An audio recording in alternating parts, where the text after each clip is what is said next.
भजन तो कर रहे हैं, तो हम कैसे समझेंगे हमारी गाड़ी आगे चल रही है? तो इसके लिए चिंता करना चाहिए, भयभीत होना चाहिए, लज्जित होना चाहिए, संकुचित होना चाहिए, उपाय ढूंढना चाहिए। ये क्यों ऐसा हो रहा है? क्या भगवान की कृपा हमारे ऊपर है नहीं? ऐसा तो कहीं कहा नहीं भगवान की कृपा में कोई पक्षपात है, कहा नहीं तो कोई शास्त्र में। तो हमारे गाड़ी क्यों नहीं चल रही है? हमको वही दृश्य दिख रहा है। इनका झरोखा बंद कर दिया, देखा नहीं, देखता नहीं, झरोखा ही बंद कर दिया, देखिए, है ना? तो ये गाड़ी चलना चाहिए। अगर मान लो ऐसे ही एक ही दृश्य बार बार दिखता है तो समझना चाहिए हमारी गाड़ी रुक गई है। एक जन क्या हुआ, एक सेठ पहले तो नदी मार्ग ही था एकमात्र कहीं जाने आने का उपाय था। पहले ब्रिटिश आने का पहले नदी मार्ग से कहीं जाते थे, इसीलिए बड़े बड़े शहर सब नदी के किनारे में बसा है। सब बड़े शहर, ऐसा कोई बड़े शहर है नहीं जो नदी नहीं है। देखो जो नदी नहीं है ऐसा शहर दिखाओ, कोई शहर है नहीं, या समुद्र या नदी है। क्यों? नदी मार्ग ही था एकमात्र चलने का। तो एक सेठ जा रहे हैं, क्या होता है जब स्रोत में नाव में बैठ करके जाने में सुविधा होती है, स्रोत वेग से उसको धक्का मार के ले जाते हैं आगे। जब ज्वार होता है तब चलते हैं, जब भाटा होती है तो उस समय रोक देते हैं, क्योंकि भाटा में आगे उजान में चलना संभव नहीं है। तो क्या करते थे, ज्वार में चलते थे। ज्वार में चल करके फिर जब भाटा आने का समय होता था उस समय कहीं रुक जाते थे, वहाँ रसोई आदि करके अपना खाना पीना खा करके विश्राम करते थे। फिर जब ज्वार आने का समय होता था फिर नाव खोल देते थे, फिर चलते थे। ज्वार उसको धक्का मार के आगे ले जाते थे, ऐसे ही नियम था। तो एक बनीक ने चला है कोई सौदा करने के लिए कहीं दूसरे शहर में, ठंडी मौसम है, चारों ओर कोहल छा गया है। तो वो बनिया ने स्रोत में तो चल रहा है, चलते चलते चलते चलते ज्वार खत्म हो गया, भाटा आ गया। तो बोलते हैं भाई यहाँ रोक लो, हम लोग खाना वाना बनाएंगे, विश्राम करेंगे, जब ज्वार आएगा फिर जाके चलेंगे। अभी भाटा चल रहा है, भाटा तो उल्टा चलती है ना प्रवाह, उल्टा जाना संभव नहीं है। वो धक्का मार के स्रोत बेग उसको बहा के ले जाता है पीछे, ऐसा होता है। तो एक पुराना स्कूल है नदी के किनारे में, वहाँ पर जाके अपना सामान सट्टा ला करके खाना वाना बनाए, खाना वाना बना करके तो खाना वाना खा के सब सो गए हैं। नाव को खूटा में बांध दिया है, खूटा गाड़ दिया है, नोंगर कहते हैं उसको, काटा, उसको किनारे में गाड़ दिया और इधर आके स्कूल में खाना वाना खा के सो गए। इधर कोहल चारों ओर छा गया, बहुत भयंकर कोहल, कुछ दिखता नहीं है, ठंडी मौसम। इतने में हल्ला हो गया। जब ज्वार आता है ना तब हल्ला होता है। जो माझी लोग है ना वो हल्ला करते, अरे भाई ज्वार आ गया, ज्वार आ गया, जो मतलब चलो चलो चलो। तो हल्ला हो गया, ज्वार आ गया, ज्वार आ गया। और सौदागर भी सबको कहते, भाई उठो उठो उठो, जल्दी उठो, जल्दी उठो, जल्दी नाव में बैठो, नाव में बैठो, जल्दी चलो, क्योंकि ज्वार में हम लोग जल्दी आगे पहुंच जाएंगे। तो सब बैठ गए हैं अंधकार में, सब जाके बैठ गए हैं। बैठ करके अब तो चलना शुरू किए हैं, चलना शुरू किए हैं। सवेरा हो गया है लेकिन कोहल में कुछ दिखता नहीं है। कोहल है ना, सवेरा तो हो गया लेकिन कुछ दिखता नहीं है। आप सौदागर कहते हैं, भाई हम लोग कहाँ तक आए, थोड़ा देखो सही। तो थोड़ा थोड़ा दिखता है ना, हल्का दिखता है कोहल के अंदर। तो एक जन देखते हैं, बोलते हैं ये तो हम लोग बाबूजी, ये तो हम लोग जहाँ पर रसोई किए, खाना खाए, विश्राम किए, वही जगह है। बोले क्या पागल बोलता है, 6 घंटा चल के आया, वही जगह है। माथा खराब है कि दिमाग खराब है? तू देख, तू जा, तू देख। वो जाके दिखता है। बोले बाबूजी बात तो सही है, वही स्कूल है, वही सब है। ये तो अरे 6 घंटा चल के आया, ऐसे कैसे हो सकता है? 6 घंटे में हम लोग कहाँ आ सकते हैं? अरे बात क्या है? फिर आड़ो तुम जा देखे, तुम उसका बात वो देखा नहीं। वो जाके बोलते हैं बाबूजी बात तो सही है, हम लोग जहाँ विश्राम किए तो वही जगह है। कारण क्या है? तो कारण क्या, जाके देखते हैं। जो नाव में जब बैठे हैं ना चलने के लिए, तो वो जो कांटा ना उठाना भूल गया, हाँ, वो कांटा गड़ाई रह गया। जल्दीबाजी में उठ करके बैठ करके चलना शुरू किया। शम्मा जी नाव को चलाना शुरू कर दिया है, लेकिन कांटा उठाया नहीं। कांटा नहीं होने से नाव थोड़ी आगे चलेगी। कांटा उठाना भूल गया। 6 घंटा हो गया, वहीं रह गया। तो हम तो चल रहे हैं, जाना है, लेकिन वो कांटा, कामना वासना रूपी कांटा, काम क्रोध हिंसा देश अपराध आदि, ये कांटा वो उठा नहीं है, वो वहीं पर रुक गया है। जिसलिए भजन करते हुए भी हमारे नाव आगे नहीं बढ़ पा रहा है, हम देख नहीं पा रहे हैं। तो ये परिवर्तन होना चाहिए, क्यों नहीं हो रहा है? इसके लिए कम से कम चिंतन तो करना चाहिए ना। चिंतन नहीं, हम तृप्त, हम संतुष्ट प्रसन्न है ना, हम ठीक है। अभिमान भी करते हैं, हम साधु हैं, ऐसे हैं, अभिमान भी करते हैं, घमंड भी करते हैं, और तृप्ति भी है। नहीं, हम तो खूब 3 लाख नाम करते हैं, ऐसा नहीं, ऐसा थोड़ी होता है। वाग गद गदया द्रुपद चित्र बिना बिना आनंद श्रुकलया कथम सिद्धि विनाशाय। भाग गद गदे, शब्द गद गद हो जाएगा, हृदय द्रवीभूत हो जाएगा। द्रुपद चित्र सा बिना बिना आनंद अश्रुकलया, आनंद अश्रुधारा बहेगी। कृष्ण नाम करते करते, कृष्ण चिंतन करते करते, लीला चिंतन करते करते, सत्संग में, हरि कथा में, नाम संकीर्तन में हृदय गदगद हो जाएगा।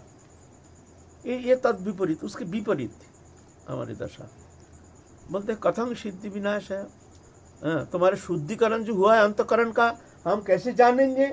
माने अंतकरण शुद्धिकरण हुई नहीं है ना। लेकिन हम उस विषय ध्यान ही नहीं, हम सोचते हैं हमारे खूटे हमारा वहाँ गड़ गया है। तो हाँ, खूटा गड़ा हुआ है ना। तो हमारे जो आचार्यों ने अपने आचरण करके देखा गए किस मार्ग को कैसे तुमको चलना है, किस मार्ग को अनुशीलन करके तुमको वो परम वस्तु प्राप्त कर सकते हो। उसके लिए कैसे कैसे जीवन शैली, कैसे कैसे जीवन धारा, कैसे ऐसे भजन करनी चाहिए, ये सब दिखाने के लिए ऐसे आचरण किए हैं। महाजन जैन गतस्य पंथा धर्मस्य तथ्यं निहित गुहायं महाजन जैन गतस्य पंथा। बोलते धर्म के तथ्य जो है, कर्तुम अकर्तुम, ये कर्तव्य विषय में हमको जानकारी तो है नहीं, तो क्या करना चाहिए? बोलते महाजन जैन गतस्य पंथा। महाजन हमारे आचार्यगण जिस मार्ग अवलंबन करके भगवत प्राप्ति किए हैं, उस मार्ग अवलंबन करके हमको चलना है। ये दिखाने के लिए ये आचार्यों ने हमारे इस तरह से कष्ट स्वीकार करके, कितना कष्ट, कितना दुख, कैसी कैसी जीवन शैली जो हमारे लिए एक आदर्श अनुसरण की विषय है, आचरण की विषय है, चिंतन की विषय है। लेकिन ना, ये नहीं, इससे हमारा कोई रुचि नहीं, रुचि नहीं। बहुत बड़ा विषय आपने कहा। श्री नाव जो है, तो ये हमारे महाप्रभु के पार्षद जो हैं, इनका क्या जरूरत है इतना कष्ट स्वीकार करने का? लेकिन हमारे लिए, हमारे मार्ग जो प्रशस्त होने के लिए, जिस मार्ग अवलंबन करके हम परम तत्व प्राप्त करने में समर्थ हो सकते हैं, उनके जीवन धारा महाजन जैन गतस्य पंथा, कौन मार्ग अवलंबन करके हम चलेंगे ना। ऐसे महापुरुष हमारे महजन जिस मार्ग अवलंबन करके परम वस्तु प्राप्त करने में समर्थ हो गए हैं, उनके ऐसे धारा अवलंबन करके तुमको चलना है। इधर उधर भटकना नहीं है, देखना नहीं है। लेकिन कहाँ, उससे हमारा कोई मतलब ही नहीं, हमारा कोई आग्रह ही नहीं। हम तो तृप्त हैं, खा रहे हैं, पी रहे हैं, मस्ती है, दिन बीते जा रहा है। ये तो फिर आएगा नहीं सामने, बुढ़ापा आएगा, शरीर क्षीण हो जाएगा, नाना प्रकार व्याधि आक्रांत हो जाएगा। कहाँ भजन करोगे उस समय? जो करना है ये जवानी, ये समय ही एकमात्र जोग करो या भोग करो, इसी समय है। तो इसको पकड़ो, चलने के लिए कोशिश करो। महाजनों पंथा, उनके जीवन शैली जीवन मार्ग अवलंबन करके आगे चलने के लिए प्रयत्न करो। श्रीनिवास आचार्य प्रभु वृंदावन जा करके आप मन शांत हो गया है, दीक्षा लेकर के गोपाल भट्ट गोस्वामी के चरण सान्निध्य प्राप्त करके उनकी कृपा से उनके अज्ञान ग्रंथि खुल गया। खैर उनका अज्ञान तो था ही नहीं, ये तो लीला मात्र, फिर भी अज्ञान ग्रंथि खुल गया। दिव्य परम सत्य को उपलब्धि करने में समर्थ हो गए हैं, जान गए हैं। विद्या अध्ययन भी श्री जीव गोस्वामी चरण प्रांत में रह करके समस्त शास्त्र विषय में पारंगम हो गए हैं, समस्त शास्त्र में। और सब वृंदावन में जितना पंडित जितना संत थे सब दिखते हैं जो एक अद्भुत विद्वत्ता लेकर के आए हैं। ये श्रीनिवास अल्प समय में, नवीन उम्र, ऐसा नहीं ज़्यादा उम्र नहीं, नवीन उम्र, उसी उम्र में समस्त शास्त्र सिद्धांत प्राप्त करके एकदम पारंगम हो गए। एक दिन क्या हुआ, कोई सिद्धांत लेकर के सब पंडित को बुलाए गए हैं। श्री जीव गोस्वामी आदि समस्त जितना है गोपाल भट्ट गोस्वामी आदि सबको बुलाए हैं। कोई सिद्धांत संबंध में, इसका सिद्धांत क्या हो सकता है, तो कोई कुछ कह रहे हैं, कोई कुछ कह रहे हैं, कोई कुछ कह रहे हैं, लेकिन मन प्रसन्न नहीं हो रहा। जैसे कहीं ठीक जहाँ जाना चाहते हैं, समझना चाहते हैं, उस अवस्था में हम पहुँच नहीं पा रहे हैं। इतना में श्रीनिवास आचार्य प्रभु आ गए हैं। सबसे कम उम्र, जितना वहाँ संत थे सबके कृपा के पात्र हैं, सब पुत्र सम सब, और सब बड़े हैं सब। जैसे भगवान सुखदेव गोस्वामी भगवत कथा प्रवचन करने के लिए आए हैं। परीक्षित महाराज, उनके सामने सिर्फ 7 दिन परमायु है। आप 7 दिन के अंदर भगवत प्राप्ति करने का कौन सा उपाय अवलंबन कर सकते हैं? इतना समय तो ज़्यादा है नहीं, सिर्फ 7 दिन मात्र समय है। 7 दिन के अंदर ऐसा कोई उपाय है जिस उपाय अवलंबन करके हम भगवत प्राप्ति कर सकते हैं? ये प्रश्न रखें समस्त जितना संत मंडली आए हैं सब। परीक्षित महाराज आए हैं गंगा के किनार में, यहाँ पर भगवत चिंतन करके यहाँ पर शरीर को त्याग देंगे।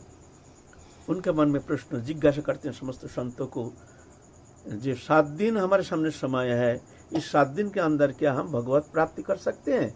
हमारे तो उतना सुकृति है नहीं, उतना साधन है नहीं, हम तो संसारी हैं, क्या ऐसा कोई उपाय है? तो समस्त संत मंडली हैं जो हैं आपस में सब गम गम गम गम गम गम कर रहे हैं। कोई कहते हैं जप तप, कोई कहते हैं आराधना, कोई कहते हैं पूजा, कोई कहते हैं यज्ञ, कोई कहते हैं ध्यान धारणा। असली में कोई स्थिर सिद्धांत में आ नहीं पा रहे हैं। इतना में भगवत कृपा से सुखदेव गोस्वामी, नवीन उम्र, 16 साल उम्र, नवीन उम्र, नग्न शरीर, कोई आश्रमिक चिन्ह नहीं, तेजपुंज कलेवर, देखते ही समस्त संत ठाड़े हो गए हैं। अरे बाबा, ये तेजपुंज कलेवर, नवीन उम्र, इतना नवीन उम्र, ऐसे तेज निकाल रहा है शरीर से। उनके लिए एकदम ऐसे ही जानते नहीं है कौन है, लेकिन उनका तेज देख करके आसन प्रदान किए हैं, बैठिए। जान गए हैं कोई साधारण नहीं है। पूछे हैं आप ही बताइए, जे जीवन के मात्र 7 दिन परमायु है, इस 7 दिन के अंदर भगवत प्राप्ति करने का सरलतम सहजतम उपाय क्या है, आप बता सकते हैं? तो कहते हैं हाँ मैं बता सकता हूँ, ये भागवत महापुराण 7 दिन, ये ऐसा भगवत सप्ताह शुरू हुआ तब से ये भगवत कथा, हरि कथा। तब कथामृतम तप्त जीवनम कवि बीड़ीड़ितम कल्मषापहम श्रवण मंगलम श्रीमदाततं भुवि गृह्णन्ति ते भूरिदा जना। हरि कथा। तब सब अस्वस्थ हो गए, तो आप ही सुनाइए कृपा करके वो हरि कथा। तो ये सप्ताह शुरू हुआ तब से 7 दिन। ऐसा ही नवीन उम्र, आप चिंता कर रहे हैं वो सिद्धांत संबंध में जो इसका निरसन क्या होगा। इतना में श्रीनिवास आचार्य प्रभु आए, नवीन उम्र, सुखदेव गोस्वामी जैसे, लेकिन तेजपुंज कलेवर और गोपाल भट्ट गोस्वामी के शिष्य है, सभी के शिष्य स्थानीय है श्रीनिवास। लेकिन उनके ऐसे चेहरा, ऐसे शरीर, ऐसे अद्भुत दर्शन, अलौकिक उनके तेजपुंज बपू, वो देख करके तो सब एकदम गदगद हो जाते हैं। तो आओ आओ श्रीनिवास आ जाओ। ये जो हमारे जो सिद्धांत, जिस सिद्धांत हम निरूपण करने में समर्थ नहीं हो पा रहे हैं, क्या तुम बता सकते हो? तुम क्या कहते हो, तुम बताओ। तो श्रीनिवास जो कहते हैं, जो आप लोग क्षमा कर दीजिए, हम तो आप लोगों के सब बालक के समान है, तो मैं जो समझा तो मेरी बात तो ये है, ऐसा होगा। सुन करके सब हाथ ताली बजाए हैं, वाह वाह वाह वाह वाह वाह वाह, हाँ यही उत्तम, ठीक यही उत्तर है। सब गोपाल भट्ट गोस्वामी, जीव गोस्वामी सब हैं, बैठे हैं वहाँ, कृष्णदास कविराज गोस्वामी सब आए हैं वहाँ, सब पंडित एकदम चकित हो गए, अरे अल्पोमार ऐसे सिद्धांत के ऐसे निरूपण कैसे संभव। तब सब मिलकर के गोपाल भट्ट गोस्वामी के सामने उनको आचार्य पदवी दिया गया है, श्रीनिवास आचार्य। तब से ये आचार्य पदवी उनको मिला, वहाँ से वृंदावन से श्रीनिवास आचार्य ठाकुर ये पदवी मिला उनको।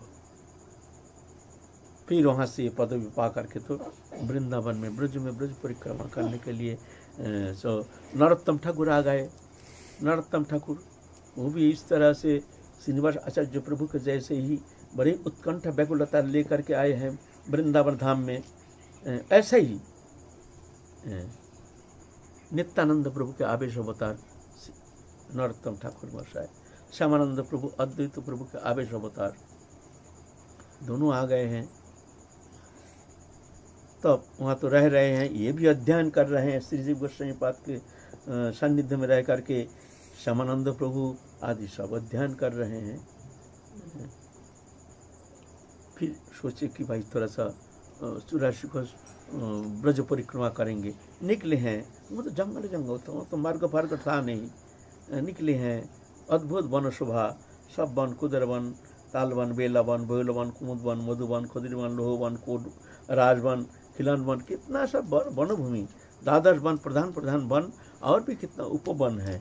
और ये वृंदावन के उस समय की शोभा कौन वर्णन कर सकता है।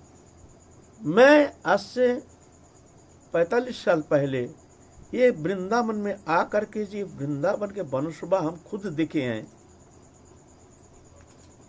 वो है नहीं। किसी को बोलने से भी हमको पागल कहेगा। ये प्रेम सरोवर अभी जाओ तो जैसे मालूम होता है जो भूत प्रेत रहता है यहाँ। बामुर सब काटा, कोई सुंदरता नहीं, जल गया जैसे। ना कदम है ना कुछ है, भय लगता है। यही प्रेम सरोवर में हम जब आए हैं, कितना सुंदर हरियाली घास, बीच में कदम वृक्ष, फिर पीलू वृक्ष, ये सब बड़े सुंदर सुंदर। बरसात के समय फूल, इतना सुंदर रकम के फूल खिलता था, वन फूल, अद्भुत शोभा। हम चले जाते थे वन के भीतर, जा करके एकांत में बैठ करके भजन करते थे। मोर खरगोश सब ऐसे विचरण करते थे, और ये भय भी नहीं। एक दिन बैठे हैं ऐसा एकांत में, तो बड़ा आनंद लगता था। दोपहर के समय खा पी मधुरी खा करके फिर निकल जाते थे जंगल में। जंगल तो था नहीं, ऐसे सुंदर वन शोभा अद्भुत। हमारे सामने एक खरगोश, हम हरि नाम कर रहे हैं, एक खरगोश, इतना बड़ा एक सफेद खरगोश चुपचाप बैठ के हरि नाम सुन रहा है।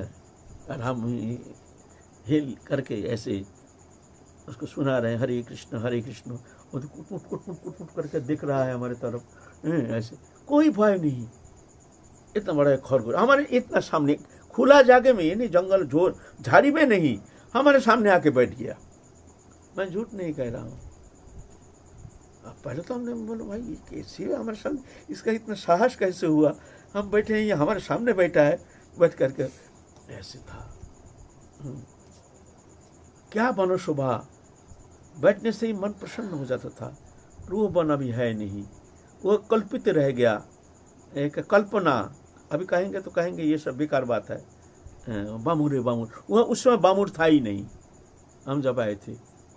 कदम्ब वृक्ष, तो तुम्हारा ये पीलू, सब सुंदर वन शोभा।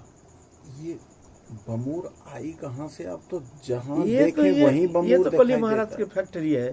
कोली महाराज तो ये तीर्थ को लुप्त करने के लिए, उसके चिन्मयी स्वरूप जो है उसको ढाकने के लिए इस तरह से सृष्टि किया है। तो पहले था नहीं। हम गए हैं डुमन वन में, एक बार पहली बार डुमन वन में गए हैं। उस समय तो हम अकेले रहते थे, घूमते घूमते सुने डुमन वन, चलो डुमन वन चले। डुमन वन में गए, जा करके बाबा क्या बताऊं, वन शोभा देख करके हम चकित रह गए। ये अभी भी मर्तलोक में ऐसे वनभूमि हो सकता है? हरियाली घास जैसे मखमल बिछाया हुआ है, एकदम कितना सुंदर। और बीच बीच में कदम वृक्ष ही वृक्ष अभिभूत हो गए। फिर गए वहाँ, घूमते घूमते गए, देखते हैं छोटा सा सरोवर जैसे, एक तालाब जैसे, कितना प्रकार के पक्षी, कितना प्रकार के हंस, और चारों ओर झोप झाड़ी ऐसे, गुलमलता आदि। वहाँ सामने ऐसे बैठने के लिए ऐसा बनाया गया है, किसी ने बनाया है। बैठ बैठ हम वहाँ जा कर के भजन करते थे। कभी कभी कभी कभी एकांत है ना, कोई नहीं, लोग नहीं, जान नहीं, बड़ा आनंद लगता है। फिर यहाँ आकर के हमको ले गया तकी जी ने वो भूमि पूजन के लिए, भूमि पूजन नहीं, परिक्रमा, भूमि पूजन के लिए ले गया। जो जिस कुंड में हम कहते हैं जो ऐसे राजहंस पक्षी, हजारों पक्षी प्रकार की वहाँ गुंजन करते थे, मुखरित होकर के सुंदर एक लीला शोभा आनंद वर्धन करते थे, वही कुंड पे हवन ये किया, भूमि पूजन किया। माने सूख गया ना, लता गुल्म कुछ है ना कुछ है। हम देखते हैं जो हम यहाँ बैठ के भजन करते थे, वहाँ सूखा हुआ जगह, वहीं पर भूमि पूजन करने के लिए हमको ले गया। भूमि पूजन देख करके हम चकित हो गए, ये कौन सा जगह आ गया? ये तो वही डुमन वन, वही स्थान जहाँ जाके हम बीच बीच में मोहित होकर के हम आ जाते थे प्रेम सरोवर से, कि डुमन वन में जा कर के एकांत में जाकर में हम भजन करेंगे। देख के भय लगता है, ये कौन सा जगह आ गया? मन फन सब काट कूट के सब गृहस्थ भी घर बसा लिया वहाँ, देख के ये कहाँ आ गया पता ही नहीं चलता है, विश्वास भी होता नहीं है जो ये वही डुमन वन। तो उस समय कैसे वन शोभा थी, कौन कहेगा? एक जगह जा करके श्रीनिवास आचार्य प्रभु, नरोत्तम ठाकुर और श्यामानंद प्रभु बैठे, अंतरंग सभी एकदम अंतरंग उम्र में, एक ही सा उम्र है, अद्भुत वन शोभा। अचानक सुनते हैं अद्भुत सुंदर वंशी की ध्वनि और इतना सुंदर सुगंध, एकदम मतवारा कर दिया, मन मोह लिया, एक आनंद मूर्छा आ गए जैसे। फिर कुछ समय ध्यानस्थ होकर के अंतर जगत में जैसे लीला में प्रविष्ट हो गए। फिर जब बाह्य दशा आ गई तो देखते हैं एक बालक ठहरे हैं। तुम कौन हो, ये कहाँ से आए हो? तो देखते हैं दूर गाय है, गाय विचरण कर रही है और सब वो बालक है। बोलते नहीं, मैं तो यहाँ रहता हूँ, जो परदेशी जो आता है उनको रक्षा करता हूँ, मैं तो यहीं पर रहता हूँ। उनको देख करके मन तो मोह लिए, जंगल में ये बालक कैसे आएगा, ऐसा तो संभव नहीं है। और बालक को देख करके मन जैसे हृदय गदगद हो जाता है, आनंद के एक शिहरण खिल जाता है, ये तो प्राकृत बालक नहीं। फिर जब विश्राम किए तो स्वप्न में आए वो बालक, जो मैं ठाकुर जी तुम लोगों की कृपा करने के लिए आया हूँ, ऐसे है, ऐसे है। तो बड़े आनंद के साथ परिक्रमा दे करके आए हैं। इधर क्या हुआ, गोपाल भट्ट गोस्वामी, जीव गोस्वामी पाद विद्वत्ता में, भक्ति में, भजन में हर तरह से श्रीनिवास आचार्य सर्वश्रेष्ठ ऐसे दिखने में आता है। और नरोत्तम ठाकुर भी ऐसे हैं, ये भी एक अलौकिक शक्ति संपन्न महापुरुष इनके भीतर छुपा हुआ है। श्यामानंद प्रभु जान जाते हैं ना, देख करके ही जान जाते हैं। ऐसे ही श्यामानंद प्रभु जो इनको यहाँ ना रह करके ये लोग गौड़ मंडल में चले जाएं, वहाँ धर्म प्रचार के लिए बहुत जरूरी है। तो इनको कुछ बहाना बनाना पड़ेगा। अगर कह दें तुम लोग चले जाओ, बहुत दुखी हो जाएंगे, क्योंकि श्रीनिवास आचार्य प्रभु, श्यामानंद प्रभु, नरोत्तम ठाकुर आकर के उनको वृंदावनी ये शोभा देख करके और ऐसे महत्पुरुष का सानिध्य प्राप्त करके ऐसे मन में ठान लिया कि कभी इनके चरण कमल छोड़ करके, ये ब्रजभूमि छोड़ करके फिर कभी कहीं जाएंगे ही नहीं, यहीं पर रह करके भजन करेंगे, ऐसे संकल्प किए हैं। लेकिन राधा रानी की इच्छा अलग, ये तो आए हैं जगत कल्याण के लिए, तो इनको भेजना है कोई बहाना लेकर के। तो रूप गोस्वामी, सनातन गोस्वामी पाद, गोपाल भट्ट गोस्वामी, ये सब जितना ग्रंथ लिखा, बहुत सारे ग्रंथ, बहुत कीमती ग्रंथ जो निवृत निकुंज लीला रहस्यमय, ऐसे ऐसे सब ग्रंथ हैं जो कि पहले किसी ने रचना किए नहीं, भविष्य में कलियुग में ऐसा रचना तो होना संभव भी नहीं है। तो क्या करेंगे, यहाँ मुसलमान राज है तो ठीक किए हैं, इसको गाड़ी भर करके कोई बहाना बना करके इनको भेजो, बंगाल भेजो, गौड़ देश, गौड़ मंडल, यहाँ जा करके उन लोग वहाँ जा करके प्रचार करेंगे, सबके भीतर धर्मीय भावना, धर्मीय उद्दीपना। कौन विचार किया? विचार किया गोपाल भट्ट गोस्वामी, जीव गोस्वामी, ये तो गुरु वर्ग है ना, जिनको जाना जरूरी है। हम लोग तो यहाँ गए हैं, तो वहाँ संभालेगा कौन? वहाँ तो धर्म प्रचार करना है ना, तो बहाना बनाना है। तो ठीक किया है। ये जो ग्रंथ है, ये ग्रंथ तो यहाँ रखने का भी जगह नहीं है, फिर बंगाल में वहाँ जाने से इसका आदर करेंगे सब, तो वहाँ एक सुरक्षित स्थान में रखा जाएगा।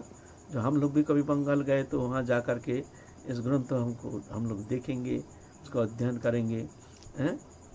तो ये ग्रंथ भेजो यहाँ से, ये मुस्लिम राज है, यहाँ रखना असुविधा है, कहीं रखने का स्थान भी नहीं है। लाखों ग्रंथ रचना किए हैं। तो श्रीनिवास आचार्य प्रभु को बोला है, नरोत्तम ठाकुर और श्यामानंद प्रभु को बोला है, ये देखो श्रीनिवास, नरोत्तम, तुम लोग ना नहीं करना, तुम्हारे लिए ये आदेश है, महाप्रभु की ऐसी इच्छा है, ये ग्रंथ लेके तुम बंगाल जाओ, गौड़ मंडल भूमि में जाओ, जा करके जिस कर्म के लिए प्रभु ने तुमको भेजा है उस कर्म संपादन के लिए तुमको वहाँ जाना पड़ेगा, दुख नहीं पाना, तुमको वहाँ प्रचार करना है। वहाँ वैष्णव धर्म, हमारे प्रेम धर्म प्रचार के लिए धारक वाहक रूप में प्रभु ने तुमको निर्देशित किया है, इसीलिए तुमको जाना जरूरी है, दुख नहीं पाना। नरोत्तम, श्यामानंद, तुम लोग तीनों चले जाओ। तो क्या करेंगे, बहुत रोए, अरे फिर वही प्रदेश में जाना है। यहाँ आके सोचें कि ऐसे महापुरुष के सानिध्य में रह करके ऐसे वृंदावन धाम, यहाँ आनंद में भगवत नाम, भगवत चिंतन करते करते मानव जीवन को धन्य करेंगे। लेकिन ये क्या संवाद दे रहे हैं, लेकिन गुरु वर्ग के आदेश है, ये तो पालन करना जरूरी है। तो स्वीकार कर लिए हैं। तो उनके लिए दो बैलगाड़ी, बड़े बड़े दो ट्रंक, लकड़ी के बनाई हुई बड़े ट्रंक, विशाल 2 गाड़ी, उस ट्रंक में ग्रंथ भर करके फिर और 8-10 जन पहरा देने के लिए उनके साथ 8-10 जन सब कर्मचारी भेजे हैं, उनके खर्चा पानी दे करके आप विदा कर रहे हैं। श्रीनिवास आचार्य प्रभु, श्यामानंद, नरोत्तम ठाकुर रोते रोते अचेत हो गए। लेकिन क्या करें, आप महाप्रभु की ऐसे ही इच्छा, गोपाल भट्ट गोस्वामी उठा के छाती में भर लिए, नरोत्तम तुम ऐसा दुखी नहीं होना, श्रीनिवास दुखी नहीं होना, गुरुदेव तुम्हारे साथ हैं, साक्षात महाप्रभु तुम्हारे साथ है। ये महाप्रभु की इच्छा, महाप्रभु की इच्छा पालन करना है तुम्हारे एकमात्र जीवन के एकमात्र उद्देश्य होनी चाहिए। इसीलिए दुखी मत होना, समय आने पर फिर कभी आ जाना वृंदावन में। ऐसा करके उनको रवाना कर दिए हैं गौर मंडल के लिए। फिर हम लोग काल फिर आगे गौर मंडल की ओर चलेंगे। जय जय श्री राधे श्याम।